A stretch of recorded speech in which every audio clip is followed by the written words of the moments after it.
السلام علیکم ناظرین، آپ دیکھ رہے ہیں پس منظر ٹی وی۔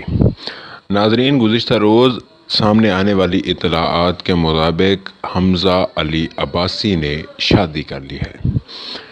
حمزہ علی عباسی نے 2 سال پہلے اپنی ایک دوست نیمل خان سے نکاح کیا تھا اور اس کی اطلاعات بھی سامنے آئی تھی، جبکہ اب یہ باتیں بھی سامنے آ گئی ہیں کہ حمزہ علی عباسی نے شادی کر لی ہے۔ جب اس حوالے سے سوشل میڈیا پر بہت زیادہ رجحان پایا جانے لگا تو حمزہ علی عباسی نے اس بات کو کنفرم کیا۔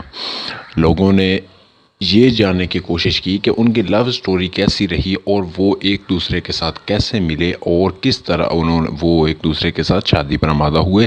جب یہ سوال سوشل میڈیا پر بہت زیادہ پوچھا جانے لگا تو حمزہ علی عباسی نے ایک سادہ ٹویٹ میں اس کا جواب دیا، جس میں انہوں نے لکھا ہے کہ لوگ بہت زیادہ یہ بات جاننے کی کوشش کر رہے ہیں کہ یہ سب کچھ کیسے ہوا، لیکن ایسا کچھ بھی نہیں ہے۔ ہم صرف دوست تھے اور کچھ عرصہ پہلے اللہ تعالیٰ نے میرے دل میں اس کی محبت ڈال دی اور میں نے ان سے پوچھا کہ کیا وہ مجھ سے شادی کریں گے تو انہوں نے ہاں کر دی، صرف یہی بات ہے۔